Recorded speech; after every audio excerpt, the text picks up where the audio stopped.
1, 2, 3, 4.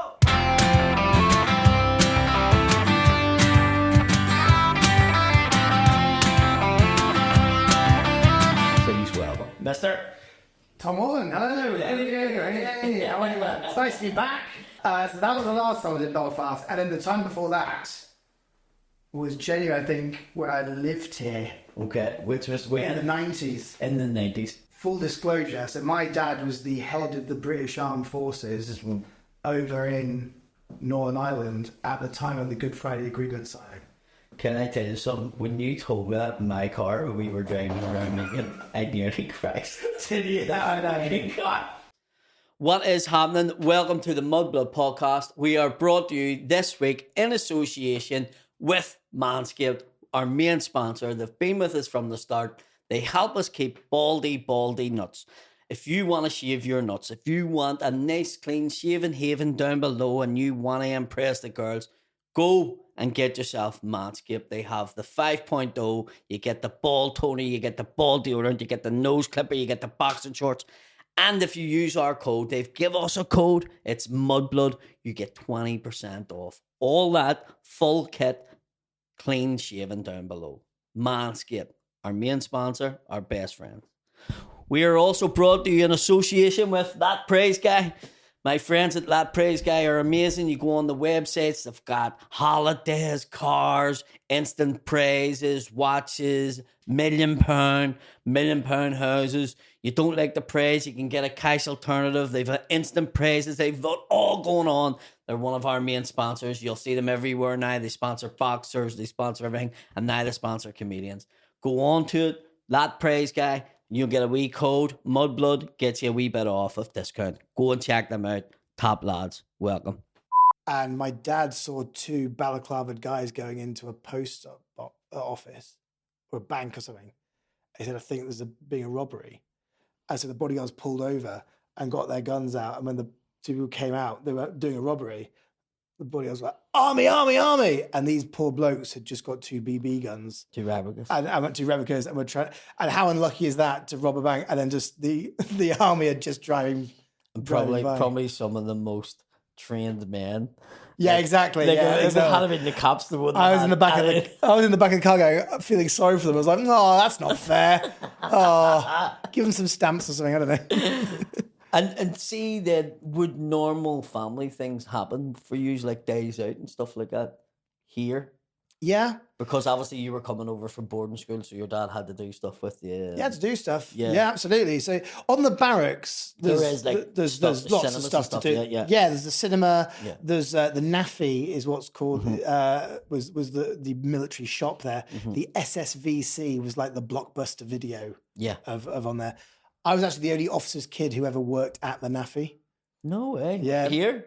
In Germany, actually. But my parents were very officers like, yeah, you're an officer's son, but you're still working when you're... Well, that's good to have. It gives you an ethic, doesn't it? Definitely. I worked at a building site as well when I was 16. That's what you were saying a minute ago. I did. They used to catch me singing musicals. And just sweeping a broom and singing. Your beautiful high. I was doing Bugsy Malone, like, tomorrow never comes. Like, Tom, who the fuck is this guy? Yeah, it was outrageous. And then there'd be stuff that happened on the barracks. But we'd go into town. I remember Crazy Prices was the shop back then. Is that still around, Crazy Prices? No, it's gone now. Right, that's like Woolworths, isn't it? That's how I remember. Yeah, it was there, yeah. I remember going to Crazy Prices back in the day. Yeah. We do walks and stuff, Giant Causeway, all that sort of stuff. Really enjoyed that. Really enjoyed that. And there was a lake we used to run around. I can't remember what it was called, though. Could be anything. But you couldn't... It was limited. It was limited, yeah. I couldn't... I mean, I was too young to go on a night out, but you wouldn't go on a night out anywhere like that.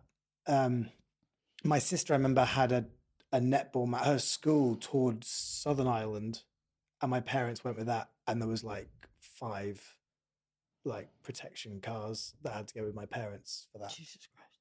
It was, yeah.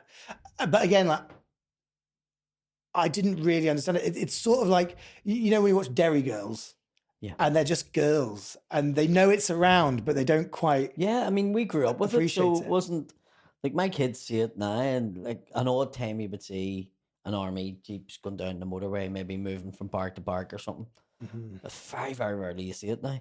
And my kids be like, "Oh my god, we were kids. That was every street corner. Like the whole of Belfast was just a ring of steel, and went through a stadium turnstile to go into the town. You know, we grew up with that. We didn't know any difference. I remember going to Scotland and going, "Where's all the people with guns?" And the dad was like, I remember when the day the Good Friday Agreement was signed, my best friend Henry had come over to visit me. And we were two like 11, 12-year-old kids. And my dad was like, right, kids, I know that you've only got limited time together, but a very big thing's happening today.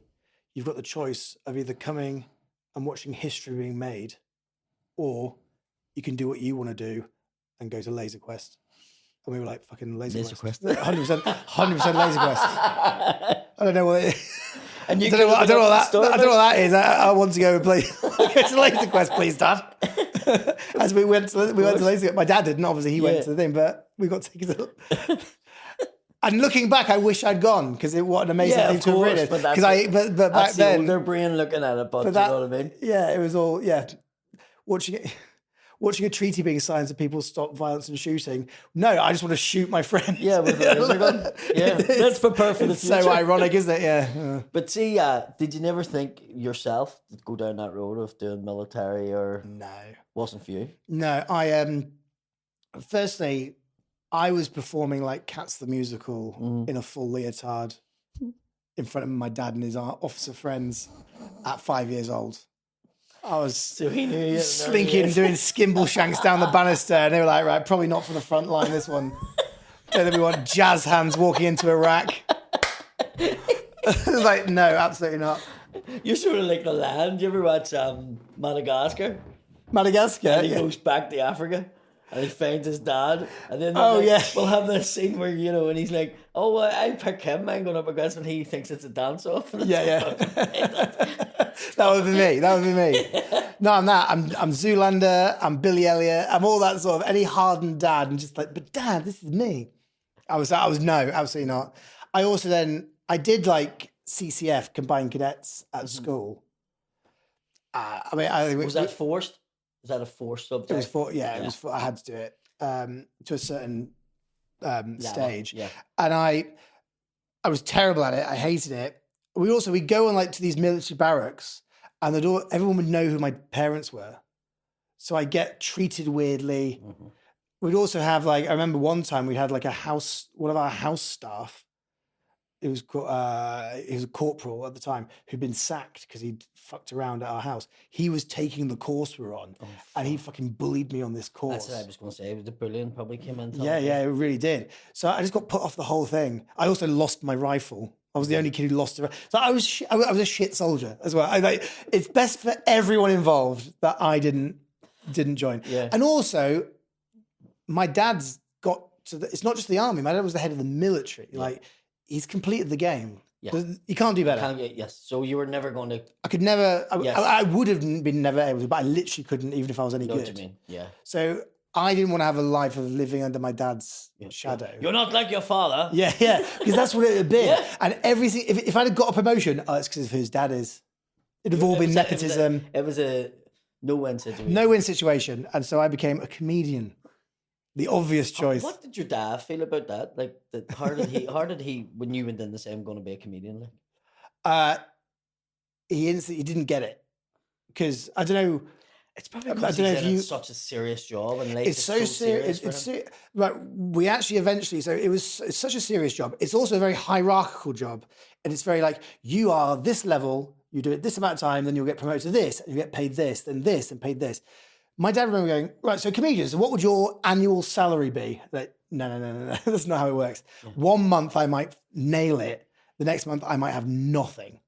And he's like, well, that doesn't make any sense. It just didn't make sense to him. It's because of that military background. It's a matter of fact. Do you know what I mean? Yeah, 100%. And him and me, actually, in my sort of like 18 to 22-year-old years when I was going through, I did a master's degree in stand-up comedy at uni. I got a 2-2, did not do well. Him and me weren't really seeing eye to eye at the time. I was rebelling a lot against quite a restricted upbringing. Yeah. So we'd fallen out a bit. And so I think he just saw the idea of, my son's going to just want to just piss around. He's doing this to fucking annoy me. Yeah, It's yeah. not about like he didn't. Now he must know that you're serious about it. So there was one time I remember a bit later, he came to see me like headline a show. And looking back, it was a show in like a pub room, but there was still like 70 people in there, people his age. And it was rowdy. It was Friday night. And I had a stormer. And I remember after the gig, he took me to one side and went, I get it. I get it now. Brilliant. And that night, him and me stayed up drinking whiskey. And every one of his questions, rather than, oh, should you do this, should you do this, was, you could do this, you could do this. No, and I literally, I saw him turn into like this childhood, like, he was excited. Because then he's seen you excelling at something that you could do. And he's like, well, if this was in the army, you'd be rewarded. So exactly. Yes. And then I was lucky to then, when he retired in the military, he then became the constable of the Tower of London for 7 years. This blows my fucking mind. This blows my It was quite a car journey we had together, wasn't it? This blows my mind. When you said to me you lived in the Tower of London, I was like, what the fuck? Because it was in Liverpool when we had this cab, wasn't it? Great. We just had like the fucking work. It was a tough gig, wasn't it? Yeah. And I had watched you on stage, so I was like, straight away, heard your voice. And was like, he'll not get on with me at all. And then we get in the car and we were talking. I was like, nah, Tom's actually quite cool of this fucking thing. But when you told me them things, I was just like, if his dad knew where I was from, he mightn't be in my car. I'm going to take my dad to one of your shows one day. Yeah, no, absolutely. Definitely, yeah. It's do you know, it's one of them ones I done a show in Hollywood here. And it was actually the Hollywood Yacht Club. And that sounds so I done the show, and there's this one guy who was just like, I really need to have a conversation with you, you know. And his accent was a bit funny. I couldn't place it. He was a tough, but I couldn't place his accent, you know. And he took me to the side and he says, I really enjoyed that. And I was like, right. And he says, I probably stayed as close to you as anybody else in this room. And I was like, what do you mean? And he was stationed on the top of Davis Tower. Right. In the British Army. Wow. And he was a helicopter pilot, and he says like he was stationed here his whole life and blah blah blah. He said, I got your stuff more than anybody else. Wow, yeah. Because like, you know, what I'd done and where my background was. And we sat talking for about 3 hours. And I was like, it's mad that this job has brought me down the road that it has, because to get to speak to people like that and talk to you. And it's amazing. It's one of my favorite things about being a comedian, though. The different types of people that you share dressing rooms with or see in the crowd. Or get talking to. And comedies are really like, I don't know if I fully believe that, but there's certainly definitely a lot of types of comedians who we're all comedians for certain reasons. Yeah. Even though we're from different backgrounds, we've all got in this for similar sort of stuff. Mine's is I went through bad mental health, and comedy took me out of it. Yeah, well, you know, similar to mine. But it's an art form. And the only other way I can describe it, I was saying to somebody, I would say that maybe like football or rugby would come close to it, where you would have people from different backgrounds. Rugby maybe more so in the past so many years, because it's open. It's not just a rich man's sport in a sense. Do you know what I mean? No. Vast majority of people, but you will have people coming in from different backgrounds and stuff like that. But in football, like, you know, you just look at it and there could be people from all sorts of different backgrounds all put into this one team. And that's probably the way it sort of is, you know, where you get to meet people and you get to talk to them. And it's fascinating. I was doing Birmingham last week and I'd done a joke, and the whole thing was, it was actually me bad-mouthing something from here, but they booed because it seemed like I was promoting it. And then I had to say to them, I wasn't promoting it there. Yeah. I was basically saying, how stupid was this? Do you find then, like, because I get this a lot, do you get judged when you come on stage? Yeah, straight away. Badly? Straight away. Sometimes. By what sort of people judge you badly? Because I look like a Tory fucking prick. I'm not, but that's what I look like. I've got the signet ring, I've got the look. Yeah. And I've lent into it because I've sort of gone, of course, fuck it, own it. Yeah. So we own everything else. So no. Sorry. There's the clip. But yeah, no, no, you're right. You do get judged, and then people. So, what type of people judge you the most? Would you say? Maybe a lot of sort of Southern England people. So that, right, yeah, and they probably go, you know, because and it's Because do they understandable. just what's he saying? Is this They don't really understand, and then thick here we go, scaffolder doing what the fuck? Yeah, exactly. And you're sort of going, right, so let's play into it, and then you sort of go down that road, and then, but then quite a few of them come up to me after and go, do you know what? You're funny, and that's I what we're here get for. so many people go, do you know what? When you looked on stage, I didn't like you, but you're all right. By the end of it, but you're all right. By the end of but it, you are above average. Yeah, and I remember, funny, it was in Liverpool, and like a squad of fellas all were like, we want to get our photo with you and stuff like that. And I was like, right, and then they were squaddies. They were all squaddies, and they were like, squaddies are fun. Yeah, they're funny we fuckers. fucking loved that. We loved that. Like, it was so fucking funny. And I had ripped into one of them. Like, when he told me he was a soldier, I fucking ripped into him. Yeah. And I was like, you know, fucking me and you can talk now. Oh my God, you get free This is reign 20 on a British soldier. You get free reign. 20 years ago, I had a fucking free reign. Like, it was, and they all fucking were like, wow, that was so funny. Do you know, it was just, they probably don't come across too many Irish people to have that sort of joke and laugh with. Do you know what I mean? I had, the last time I was in Northern Ireland, actually, before my tour, I did a gig in the Moy. Mm-hmm. Right? Yes. And I don't think they knew who I was. Sorry? PJs? Possibly, yeah. It was a pub, yeah. Yeah. Really nice pub in a marquee out the back. Yeah. And they found out who my dad was during the gig. By the end of the gig, I drank 5 pints of Guinness and sang Up the Raft 3 times. And it was by the end of it, I was fully like initiated. Fucking, it was the only way I survived. Hello, Dad. I'm sorry I've joined you. All right. Listen, this will be the last you hear of me, Father. Did you not have a wee button you can press? Next one. You wish. I want like a helicopter just come and just claw me out, but no. But doing it though, they fucking loved it. Yeah, because this is the point. It's that stage now where people are like, you know what? That's how fucking fun with this. I think the thing is, like, from my side of the whole thing, like, obviously I wasn't immediately myself connected, but I have got ties with it. You've got to be sensitive to what is a very serious thing. Yeah. But having said that, people understand it happened when it happened. No one is going to directly look at me as in like, you're at fault here. Yeah. But as long as you are self-aware about it and honest about it, yeah, don't take the piss. Yeah. But be self-aware, and then it's fine. Yeah. I think you're right. And people are more fascinated actually than they are. Yeah. Because they're wanting to know more about you. It was actually one of the bands was The Farm. Isn't it The Farm? It's from Liverpool. Maybe, I don't know. There's a band, I think they're called The Farm, and they were from Liverpool. And they came backstage in Liverpool to talk to me. And one of them was fucking like a British soldier, and he was like, I know exactly everywhere you're from, and fucking blah, blah, blah. So it's one of them things that even me, just before the comedy, when I was working as a joiner, I was working in Scagness in the Butlins camp, like doing up the chalet bungalows. That's a hell of a time. I've done Butlins Scagness. Jesus Christ. The company I went over with they went bust, and it was Easter time. And I met a guy in a bar, and he was like, I'll give you a job if you want to go to Scagness. And I thought Scagness was in Scotland. I didn't even know it was in England. And he was like, yeah, let's go. And he brought me to Scagness, to the Butlins camp. And the first day, I had a wee tiny pencil. Normally you fucking have a pen here. It was that tiny, it wouldn't sit. So I was keeping it in my mouth. And I'm working away on this side, and this fucking guy with grey hair, oi, get that out of your mouth. No fucking smoking in my sight. And I went, it's a fucking pencil, you stupid. His face went white, and away he went. And I was like, the fuck happened there, you know?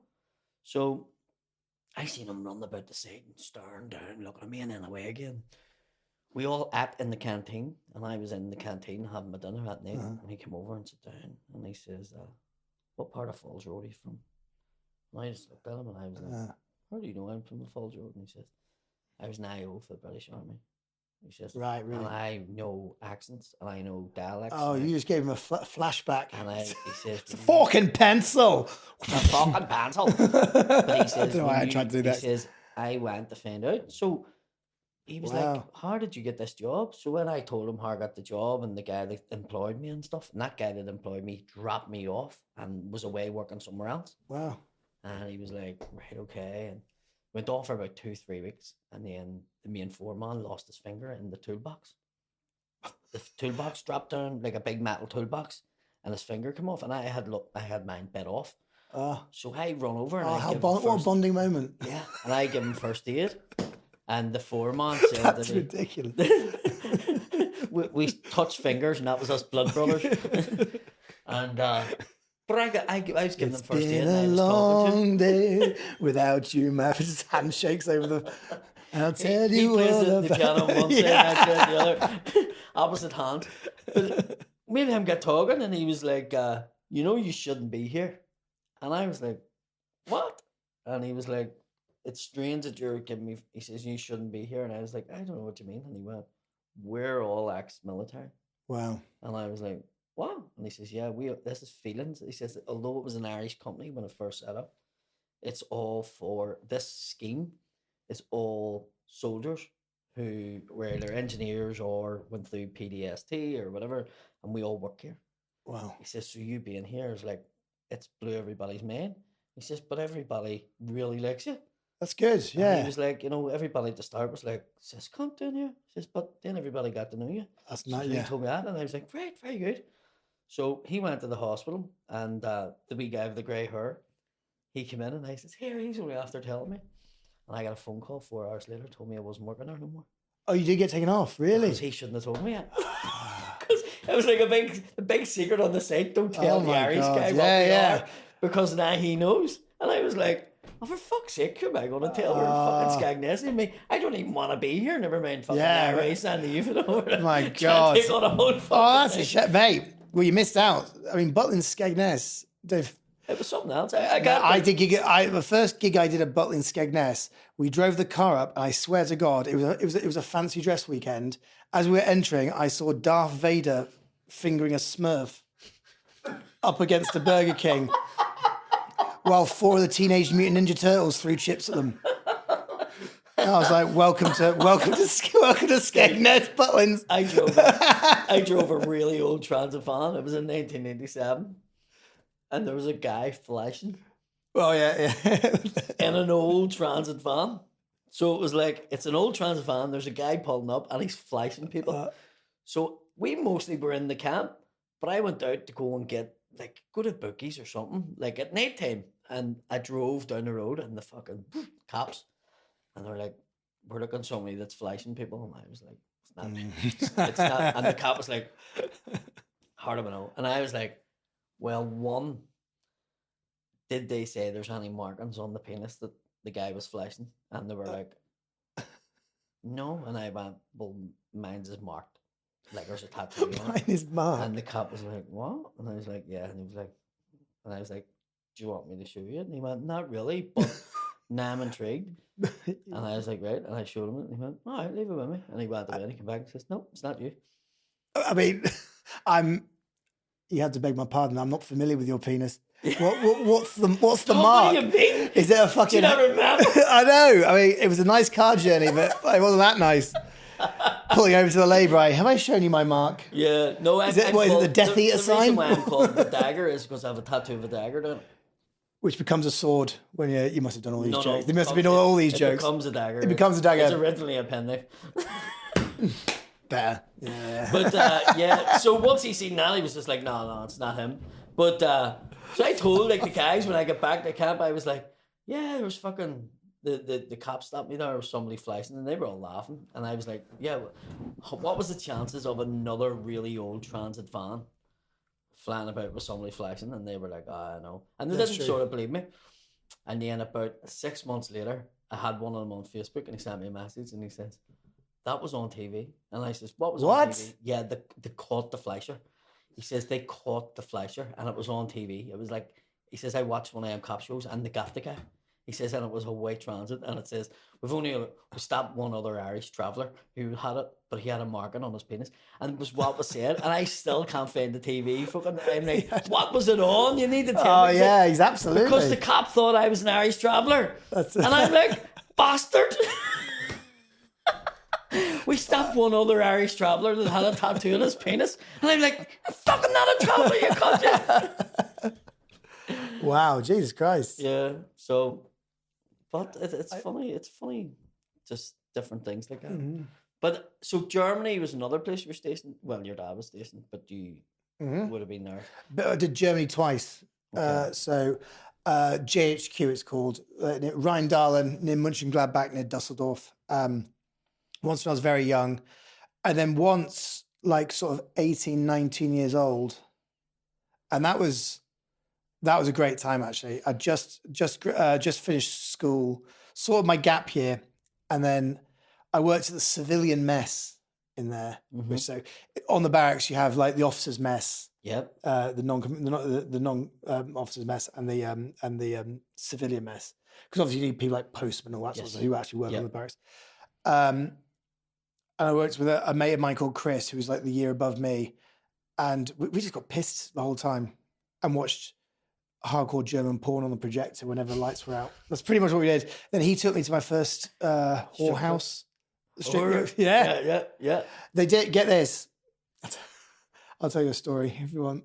This is quite. It's a bit blue. Is that all right for this? Fuck me. This is the Mudblood podcast. I played rugby for the Rheindahlen Rhinos the whole season. I was a big rugby player, and then they gave me a leaving do when we were moving away, and they told me it was going to be fancy dress and it was going to be in Mönchengladbach. So they was like, meet at this Chinese restaurant at this time. We'll have a night out. I turned up. I bought a duck outfit, so full like quack, not like a fancy duck, like a fucking quack bit of bread. Name's Alan, bloke duck, with the bill and the flips.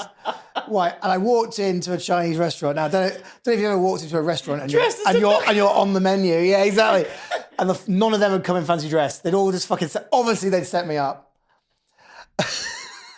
And then they got me absolutely wasted. And my mate Chris then took me to Cherries, which was the name of the whorehouse. And I'd never had a lady of the night before.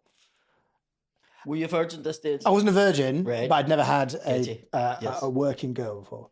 And he went, it's his leaving do, take him into the room. So in this duck outfit, get taken by this lady into this room.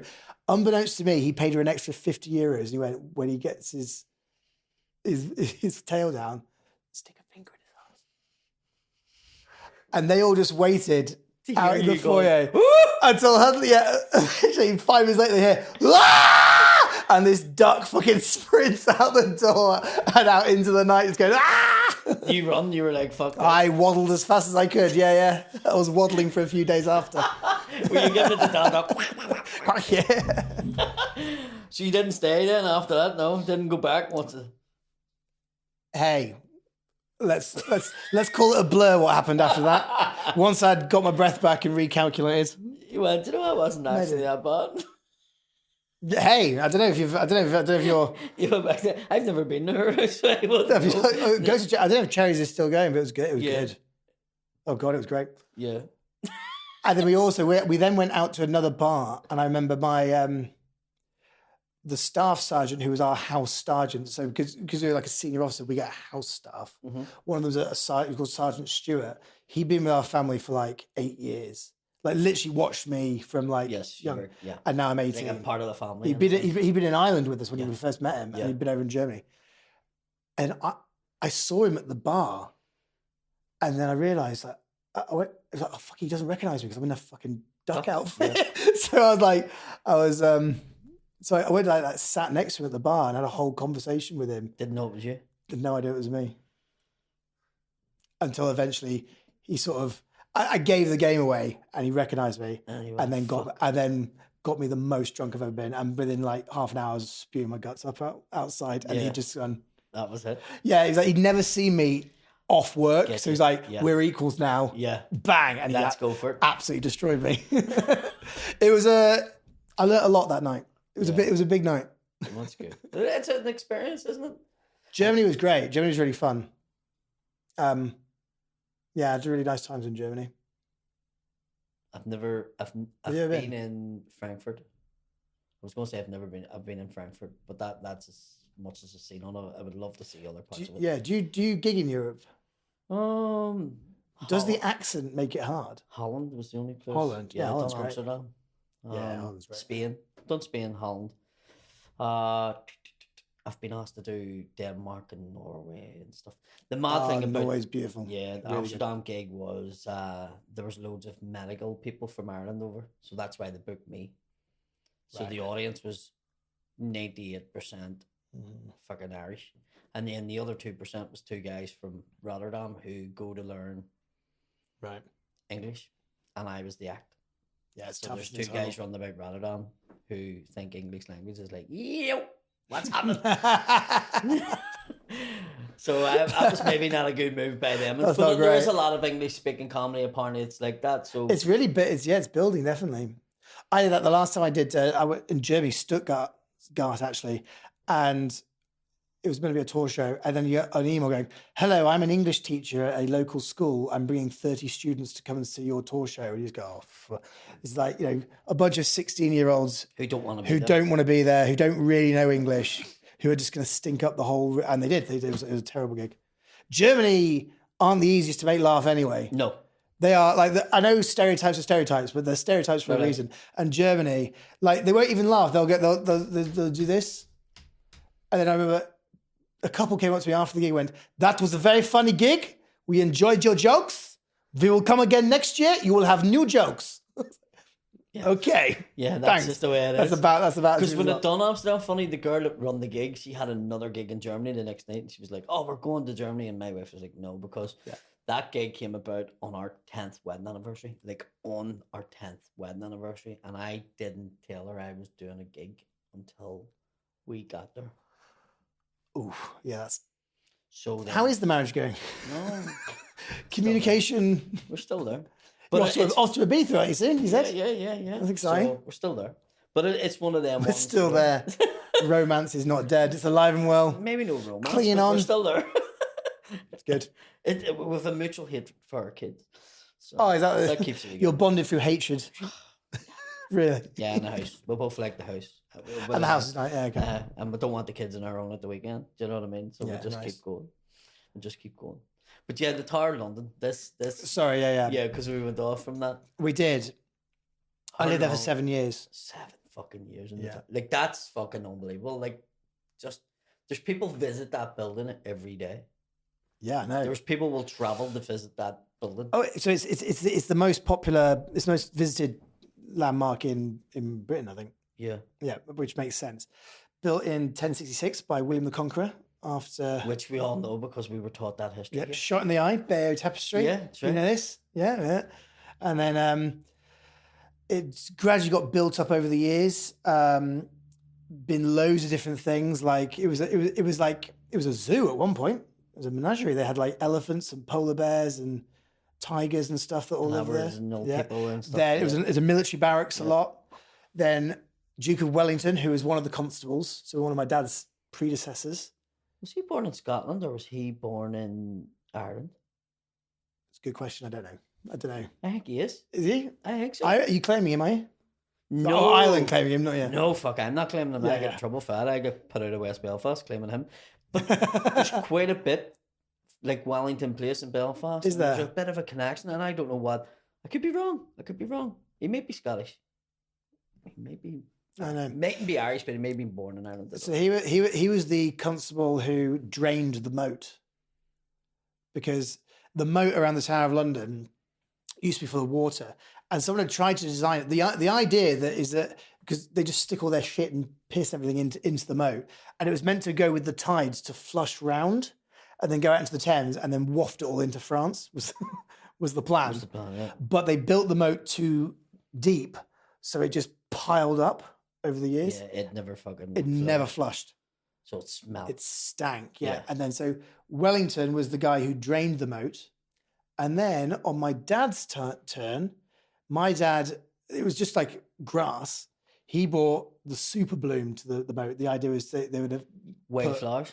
thousands and thousands and thousands of flowers in there and make a super bloom. So Wellington drained the moat. My dad was the constable that The bloom bit. put it. It wasn't his idea, but he was that's one of his He legacies. stamped it. Yeah. And what was it like? Was it haunted? Yeah. Really haunted. I always say, I don't believe in ghosts massively, but any place that's like old and you know stuff's happened. It's in the walls. It's in the fabric. It's creepy. There was a girl who died of a broken heart in my bedroom. She was called Arabella Stewart, and her husband got locked up in the tower. Then they tried to escape. He succeeded, and she got caught again. So she refused. She was kept in what was my bedroom, and she refused. Starved to death, yeah. She refused to eat or drink. She starved to death after becoming violently ill. There was a picture of her in my room, and it was one of those freaky, like, eyes follow you around the room pictures. So when I was in my room, I was like, this is not a good vibe for me when I'm bringing... Did you finger the ghost? Tom? Did you finger Alec? Did you? You say, listen, no, go on. I learned this trick in Germany. Finger her once. Dress up as a duck. Finger me once, then she never called me back. Ghosted me. Never turns it off. Well, what happened was, because the picture was there, and I was like, I can't have that staring over me when I'm, if I ever bring a girl back. So I took her picture down, and when I did, I got violently ill and couldn't eat and drink until I put the picture back up, and then I got better. Mental. Yeah. So. Yeah, take it out what you want. Believe it or not, it's up to you. But we're going with the story. Your Willie in the place was right. So he spent time in Annandale in South Belfast. That was named after him. Good knowledge, mate. Very good knowledge. 1769 to 1852. There you go. Very good I knowledge. knew there was a connection. Really good knowledge. Impressed. Very impressed. I knew there was a connection. So I lived in Queen's. It was called Queen's House when I lived it. It's King's House now because obvious reasons. That was built in 1540 under the reign of Henry VIII, supposedly for Anne Boleyn.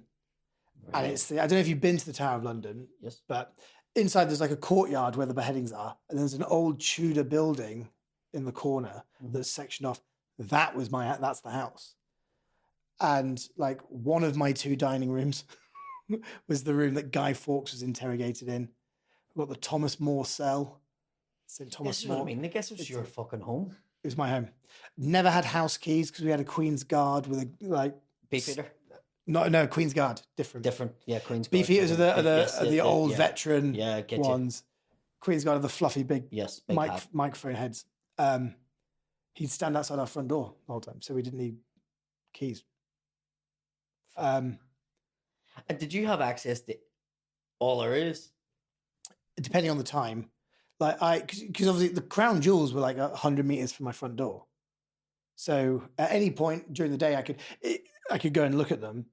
They get locked up at night, and they get locked up pretty. Did you ever get to hold them? No. Holden? Yeah. No, nothing like my that. dad did. My dad got my dad. He has to get like privy stuff there, like, you know what I mean? So my dad, when the king's coronation happened, my dad held a sword next to the king. It was the sword of temporal justice. I don't know what that means. But would that be a sword from the Knights of Templar? I don't know if it's from the Knights of Templar. There are three. There's a sword of mercy, the sword of temporal justice, and there's a sword of something. I can't remember. Sword and stone. Yeah, and the sword and the stone. Yeah, and then there's a. And then your dad could have got and me. there's the Lost Ark. I could have stood at the other side of the king with my dagger. Just erect in your hand like that. Just knighting people as they...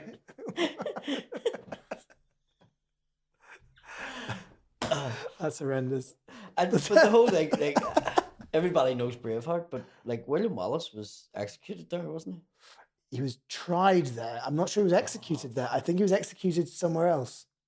His head was put on His head was put on the wall. Yeah. But then his body was quartered, wasn't he? So it was taken everywhere. Yeah. But he was absolutely... I think he was tried there, definitely. I'm not 100% sure if he was executed there. Well, there were... I can't remember how many it was. But not as many... most executions happened on Tower Hill. Yes. outside. Yes. You had to be. Because the public needed to see it, so They they probably couldn't wanted get to see into it. Yeah. So it's inside, and the execution spot again was about in between the crown jewels and my front door. The execution sites in between it. Mhm. That was people like Anne Boleyn, so Queens and stuff, like important Yeah, people. people. It was sort of looked at as a bit of a privilege to be executed inside the tower. Well, I've read about that where it was like, you know, at least I'm getting that. Right. Exactly.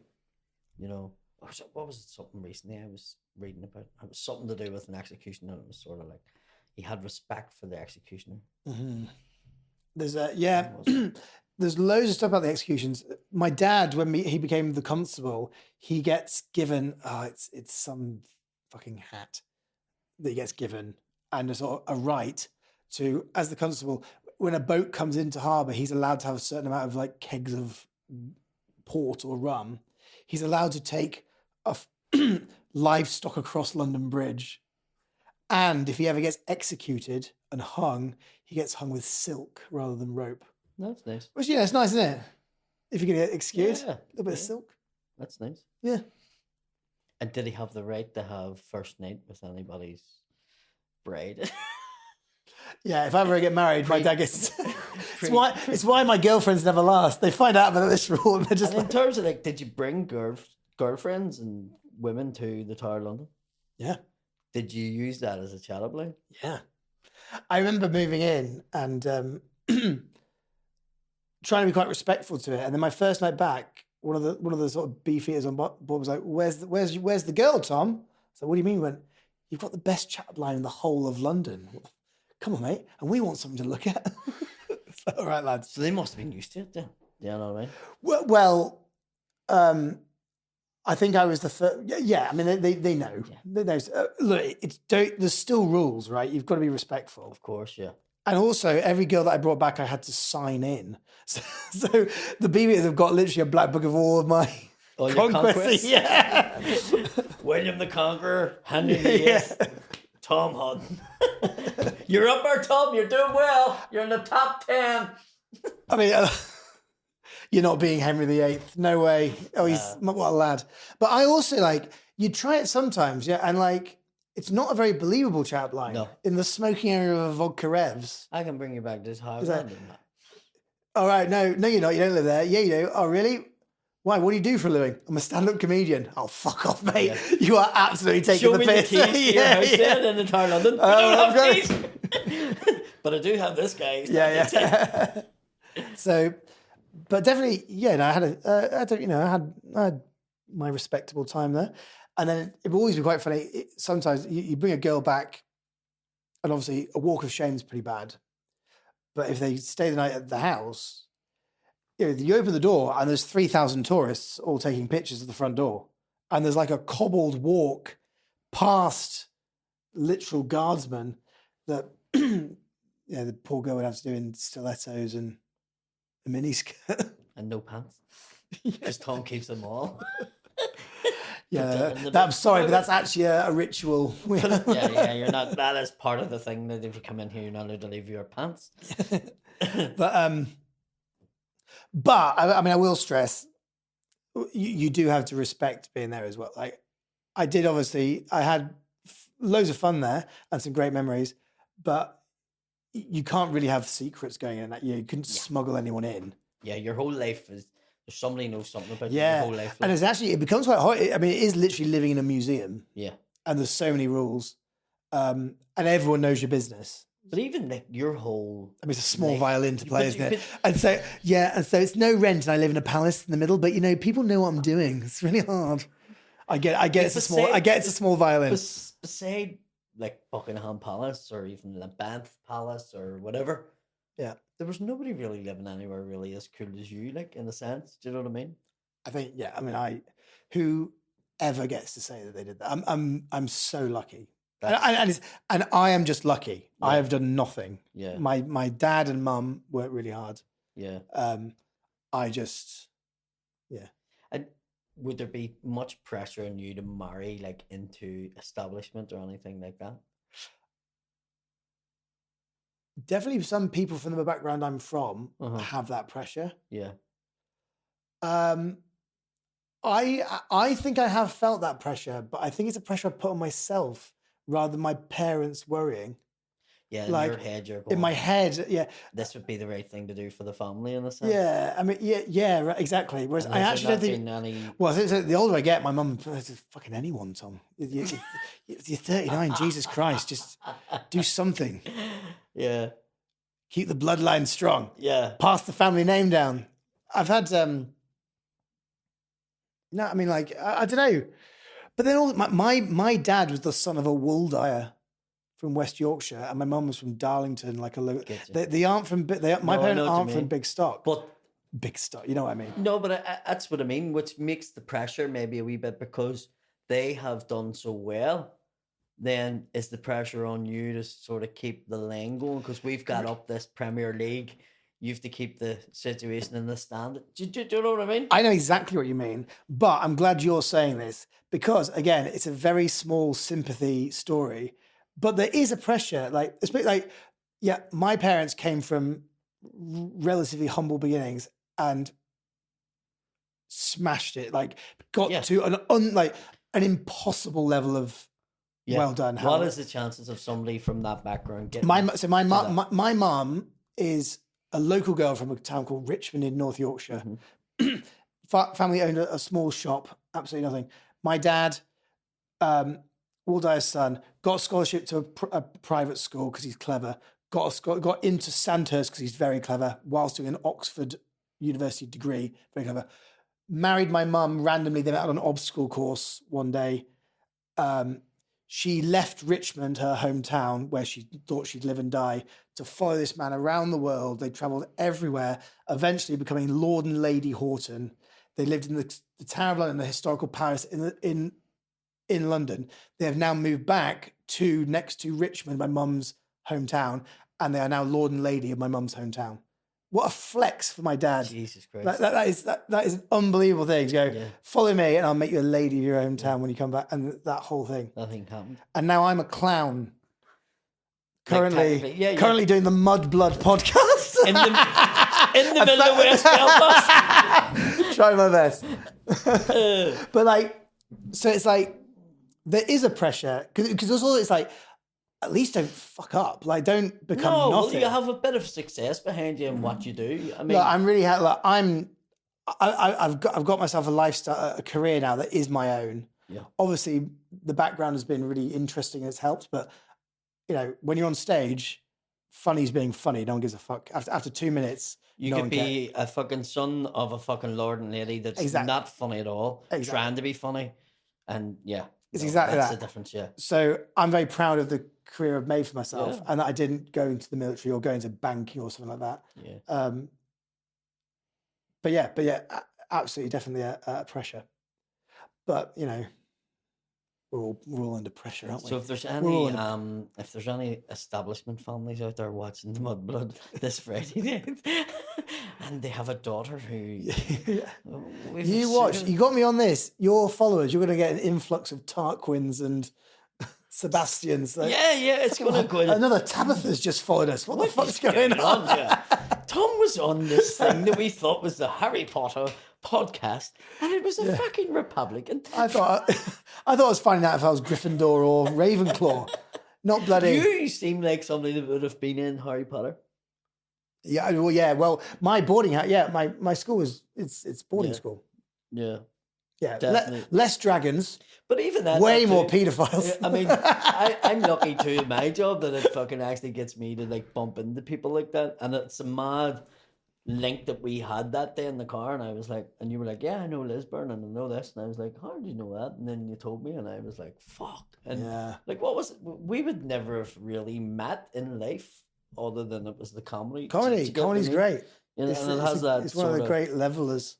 Yeah, it just brings everyone back and down. The people I've met, even like gigging with a girl from China last week, and she had to leave because she was like, "Do you know what? You've asked me questions that nobody else has asked me," and I was like, "What was it like being a fucking comedian in China?" And she was like, "What do you mean?" The people, and I was like, "No, what do you have to do? Because that's a very restrictive regime." And she was like, Yeah. And she was like, no one's asked me this before. And I was like, what do you have to do? And she went, before she'd done a gig, she had to submit her material to the fucking government, right? Really? And then a recording of her telling the stuff in the set. And then submit your passport and your documents before you done the gig. Wow. And then the government would have people at the gig, and if you done anything that was now you imagine if someone says, "Oh, you had a plan tonight," and then halfway through it something happens and you change your material. Yeah. Well, that happens all the time. That happens all the time. They're not Isn't allowed it? to do it. That's crazy. And I was like, "Is that why you left?" And she was like, "Yeah." And I was like, "Fucking hell, right?" Now I understand, you know. But she was like, "Nobody asked me this before." It was fucking mental. That is There's mental. another example, like meeting somebody. Like I would never have met that girl. 100%. You know what I mean? And That's why I traveling and going to different places is one of my favorite bits about this job. Like the gig we met at was Runcorn, wasn't it? Was it not New Brighton? Was it New Brighton? Is that New near Brighton Runcorn? Theatre? Yeah. Isn't that not near So Runcorn? Is we that not? went Did you, over the did you drive bridge. through Runcorn?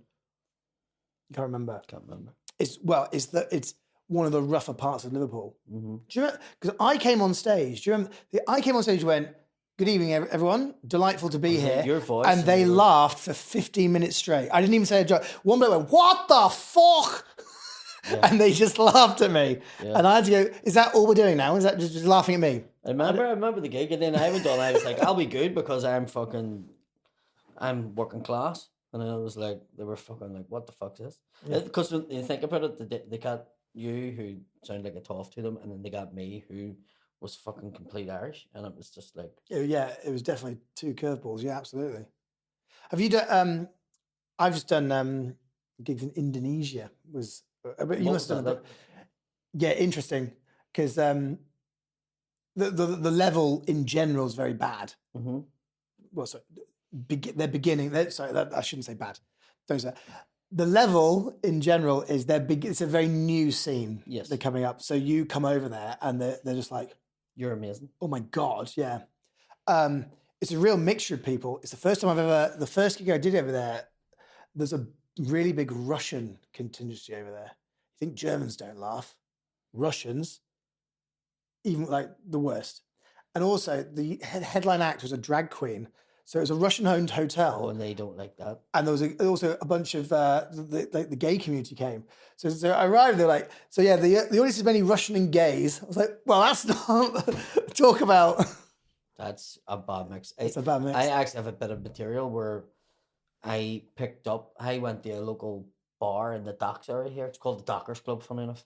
Mm-hmm. I needed to go to the loo, and I pulled in to go. And when I got in, I used to work as a doorman, and the doormen were fucking pulling these guys out who were fucking huge and like abnormally big men.